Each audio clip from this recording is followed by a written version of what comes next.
დიახ, ეხლა არათუ პოლიტიკის მიღმა, არამედ მთავარი ცენტრალური ამოცანა, მთავარი მიზანი მთელი ამ პოლიტიკური ბრძოლის, დავარქვათ ამათ პოლიტიკური, თუმცა ის გამცდარია პარტიულ ბრძოლას, არის სწორედ ის, რომ მოქალაქეები არ დაიჩაგრონ, არ გაიჭყლიტონ ამ სისტემაში. და რეჟიმი, რომელიც ჩვენ მივიღეთ, ის პოლიტიკოსებისთვის კი არ არის უბრალოდ საფრთხე. ის არის საფრთხე აბსოლუტურად ყველა მოქალაქისთვის. მოქალაქისთვის, რომელიც სადგურის მოედანზე გაისეირნებს და შეიძლება თავში რაღაც დაეცეს. მოქალაქისთვის, რომელსაც შვილს გამოუგდებენ სახლიდან. მოქალაქისთვის, რომელიც ვაკის პარკში თამაშობს. მოქალაქისთვის, რომელსაც შეიძლება ჰქონდეს ნებისმიერი პოლიტიკური პოზიცია, მაგრამ აი ამ კრიმინალური რუსული დაჯგუფების გამო, რუსული ოცნების გამო, მას შეეზღუდოს საერთოდ ევროპაში გადაადგილების, განვითარების საერთოდ ყველანაირი პერსპექტივა. ამიტომ ეს სოციალური თემაც არ არის, რაც ჩვენ ნახეთ 2 დღის განმავლობაში, რასაც უყურებთ აი ამ გამოსახლებაში, ველურ ბანდიტურ გამოსახლებაში, ეს არის ადამიანის მიმართ დამოკიდებულება ამ რუსული რეჟიმით. თუ რატო ვეძახით მას რუსულ რეჟიმს, კიდევ ერთხელ გამოჩნდა კონკრეტული ქმედებით, რომელ საქართველოში, რომელ ქართულში ჯდება ის მოპყრობა, რასაც ჩვენ უყურებთ ბავშვების მიმართ, ქალების მიმართ, ადამიანების მიმართ ზოგადად. ან რა ვატერლოუს ბრძოლა და დიდგორის ბრძოლა მოაწყეს საკუთარ მოქალაქეებთან, აი ეს რაღაცა ფორმაში ჩაცმული ბანდიტები, კრიმინალები, ჩვეულებრივი კრიმინალია ეს, რასაც ისინი ჩადიან. აქ არ არის ლაპარაკი იმაზე, როგორ წყდება ზოგადად დევნილების განსახლების თუ გაჭირვებულების განსახლების საკითხები, კერძო საკუთრების საკითხები. ეს კიდე სხვა თემა არის, როგორ გადაიჭრას ქვეყანაში არსებული მძიმე სოციალური ფონი. სადაც დიახ, უამრავი დასახლება მთელი ქალაქის მასშტაბით, მართლა ძალიან ბევრი მაქვს მოვლილი, სადაც ცხოვრობენ დევნილები, მათ შორის იმიტომ, რომ ისინი ყურადღების მიღმა იყვნენ ათწლეულები დარჩენილები, მათ უზღუდავენ ყველანაირ დახმარებას, ყველანაირი ინტეგრაციის საშუალებას, ან სოციალურად დაუცველები, რომლებიც არავინ არას არ აინტერესებს ამ ქვეყანაში, მაგრამ გუშინ ეს ამას გაცდა. ეს არ იყო სოციალური პრობლემა, ეს იყო კრიმინალური საქციელი ხელისუფლების მხრიდან. რაღაცა ვერსიებია, რომ რაღაცა კალაძის დაყენება, რაღაც შიდა ჭუბები არ გამოვრიცხა, რომ შეიძლება შიდა დაპირისპირების გამოძახილი. ხო, სპეციალურად გაუკეთეს კალაძეს ვითომ იმიდა და ხო ეს ვერსიები რა საერთოდ არ მაინტერესებს, რისი გამოძახილი შეიძლება იყოს ბავშვებთან, ადამიანებთან, საკუთარ მოქალაქესთან, ბავშვებსაც რომ დავანებოთ, თავი საკუთარ მოქალაქესთან ესეთი მოპყრობა. ეს იყო ფოტო, აი ეს პოლიციელები ფორმაში ჩაცმული, როგორ ისხდნენ აი ამ გამოყრილ ავეჯში. დაღლილები ისვენებდნენ. სახელმწიფოსი დაღლილები ადამიანებთან ძალადობისგან. ჩვენ ნახეთ, რომ რუსთაველზე მყოფი აქტივისტები უამრავი 17 ადამიანი დააკავეს, აქედან უდიდესი ნაწილი იყო ის აქტივისტები, რომლებიც რუსთაველზე იბრძვიან.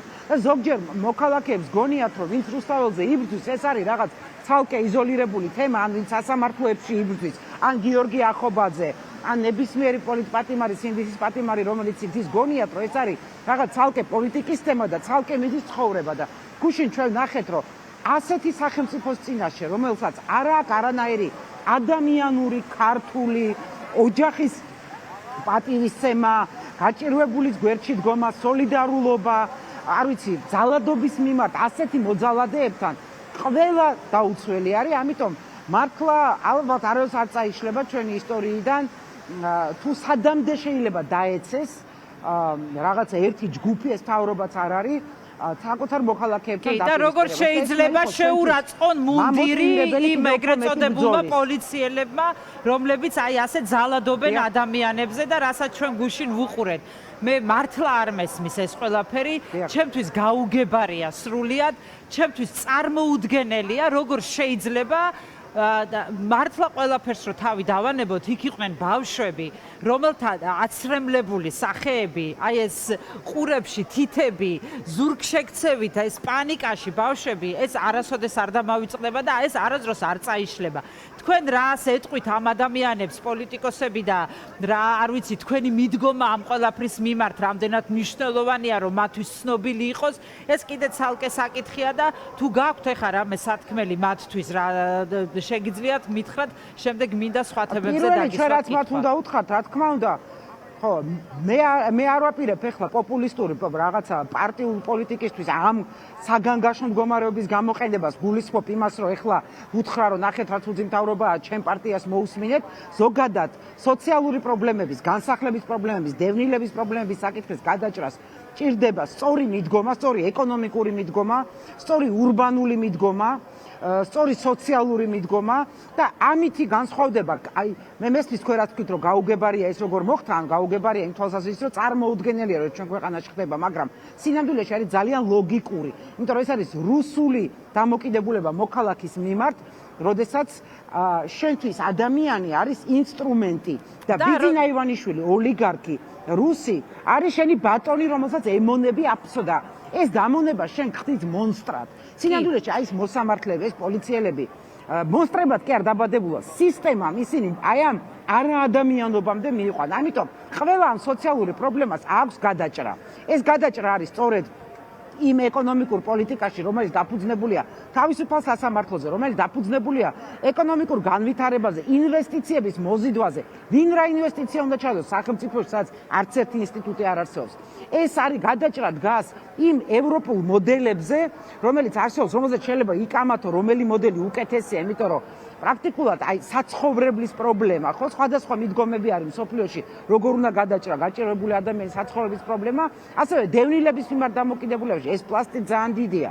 ჩვენ ყავს 54 დაახლოებით 50,000 ოჯახია დევნილების დარჩენილი სახკარის გარეშე. და სამწუხაროდ მართლაც აი ამ ყველაფერზე სასაუბროთ ამ ბრძოლის გამო აღარ გრჩება დრო და აი რუსული მიდგომაო, როდესაც თქვენ ამბობთ და დღეს გქონდა ჩვენს რეპორტაჟი ამის თაობაზე, გიორგიევსკის ახალ ტრაქტატს რო ამზადებენ თურმე, ბიძინა ივანიშვილის კიდევ ერთი რუსული და რაღაცა დაჯგუფება და ფრთა ფარცხალაძის მეთაურობით რომანოვი რომ გახდა. ეხლა საფრთხეს ხედავთ ამაში, ელენე, და ხედავთ და რა შეფასებას მისცემდით იმას, რომ ასეთი მნიშვნელოვანი წვრთნები, ნატოს წვრთნებს გულისხმობ, რომელსაც არც ერთი ოცნების მაღალჩინოსანი არ ესწრებოდა. არ ესწრებოდა თავდაცვის მინისტრი, პრემიერი, გენშტაბის უფროსი. აი, ამაზეც მინდა თქვენი შეფასება მოვისმინო. სურათი არის ძალიან ნათელი. გიორგიევსკის ტრაქტატი ივანიშვილისთვის უკვე არსებობს, მას უკვე გაფორმებული აქვს საკუთარი ტრაქტატი რუსეთთან და რუსულ ინტერესებს ატარებს. ეს მან ღიად 29 აპრილს, აი აქ თუ არ ვცდები, რუსთაველზე იყო ეს შეკრება, გამოუცხადა საკუთარ მოქალაქეებს, გამოუცხადა მთელ მსოფლიოს, რომ მისი არჩევანი სტრატეგიული არის დასავლეთთან დაპირისპირება. ასევე ჩვენ ევროპამ გვითხრა, რომ ქართულ ხალხს აქვს პერსპექტივა, მაგრამ ამ ხელისუფლების პირობებში ეს პერსპექტივა არათუ განუხორციელებელია. დაკარგავთ ყველა იმ მონაპოვარს, რაც ჰქონდათ. ამიტომ სურათი არის ნათელი. ივანიშვილს უნდა ზუსტადაც საქართველოს მონობა რუსეთთან, მაგრამ აქ ერთი ძალიან დიდი პრობლემა აქვს ივანიშვილს. ეს არ უნდა ქართულ ხალხს და ეს ხალხი აქ უკვე 240 დღე არის იბრძვის და არა მხოლოდ აქ, რა თქმა უნდა, საპატიმროებში, სხვადასხვა ქალაქებში და ჩვენ გვყავს პარტნიორები 21 წლისგან განსხვავებით. დღეს მსოფლიო არის საქართველოს გვერდზე. ამის ძალიან ნათელი დასტური არის დღეს, მაგალითად დღეს რო ავიღოთ ევროპის დღევანდელი განცხადება, რა თქმა უნდა. განცხადება. დიახ, ანუ ბიძინა ივანიშვილს ეს უნდა, ამიტომ თავარი კითხვა ეხლა რა არის ჩვენ? იმაზე კი არ უნდა ვინერვიულოთ, რომ ყოველ ჯერზე როცა გავიგებთ, რომ ხან გიორგიევსკის ტრაქტატს სიტყვა, ხან რუსულად მოგვექცევიან, ხან უსამართლობას ჩაიდენენ. ეს არის მოცემულობა. ქართული ოცნება, რუსული ოცნება და ევროპა, რუსული ოცნება და საქართველო, რუსული ოცნება და ღირსება, რუსული ოცნება და სახელმწიფო არის შეუთავსებელი. ამიტომ თავარი ამოცანა არის როგორ ვიშორებთ რუსულ ოცნებას. ეს არის თავარი კითხვა და მთავარი ამოცანა, რომელიც ჩვენ ყოველდღიურად გვიდგას და ვიშორებთ ძალიან კაფიო გზით. ეს არის ამ სისტემის დემონტაჟი, რომელიც დგას რამდენიმე რამეზე. ჩვენი ბრიფინგი დღეს ერთ-ერთ ამ კომპონენტს ეხება. გააძლიერეთ წინააღმდეგობა და რაღაც რეგისტრაციას თავაზობდით და სად უნდა დარეგისტრირდეთ, აი ამაზე ჩვენ კამპანია გვეცდება ეს ერთი ბრიფინგი და დაგემშვიდობებით ეკა გიგაურით სტუდიაში მყავს, მასთან გადავალ ერთი დილეგიტიმაცია, რომლის ნაწილი არის ერთი დილეგიტიმაცია ამ რეჟიმის გარე და შიდა, რომლის ნაწილიც არის აი ამ მოგონილ რაღაცა ინიციატივებში მონაწილეობის არ მიღება, მათ შორის არჩევნებში და მეორე ეს არის საერთო სახალხო წინააღმდეგობა. წინააღმდეგობა ამ ქვეყანაში მიდის, მაგრამ ჩვენ უმრავლესობას პროდასავლური, პროქართული ძალების. გვაკლია ერთი რამ ორგანიზებულობა, ჩვენ ვართ მეტნი და ხშირად კონკრეტულ პრობლემებში ვართ ხოლმე მარტო. აი ზოგს გონია რომ სასამართლოში ცოტა ვართ, ზოგს გონია რომ გუშინ იქ იყვნენ ცოტანი. ცალ-ცალკე არიან. ამიტომ ამას ჭირდება ამ ჩვენი უმრავლესობის ბევრად უკეთესი ორგანიზებულობა იმისთვის, რომ პირველი გავწიოთ წინააღმდეგობა, მეორე შევეწინააღმდეგოთ აი ამ რუსულ პროპაგანდას არა მარტო ონლაინ და სოციალურ ქსელებში, არამედ ყველა უბანში, თბილისის ყველა უბანში, ყველა სადარბაზოში, ყველა სოფელში ჩვენ ქსელივით უნდა გავიშალოთ, სიმართლე ვილაპარაკოთ, ერთმანეთს გადავდოთ, ერთმანეთს გავავრცელებინოთ, ხელი ერთმანეთს ჩავკიდოთ და სექტემბერში მთელ მსოფლიოს უთხრათ, არა მხოლოდ სექტემბერში, მაგრამ განსაკუთრებით მაშინ, როდესაც ამოიწურება ვადა, რომელიც მიცეს 31-ში. სექტემბერში თქვათ, რომ საქართველოს ვართ ჩვენ და არა ეს პატარა ბანდიტების, კრიმინალების, ანტიქართული რუსული ოცნების დაჯგუფება. ამიტომ ამის რეგისტრაცია დავიწყეთ, ეს ერთი ბრიფინგით, რა თქმა უნდა, რთულია, რომ ნათელი იყოს, ამას მოყვება თან კამპანია რავე პარტიის ყველა უბანში, თბილისის და საქართველოსი, სადაც ჩვენ აი ამ საერთო დიდ ძალას ვანახებთ ყველას.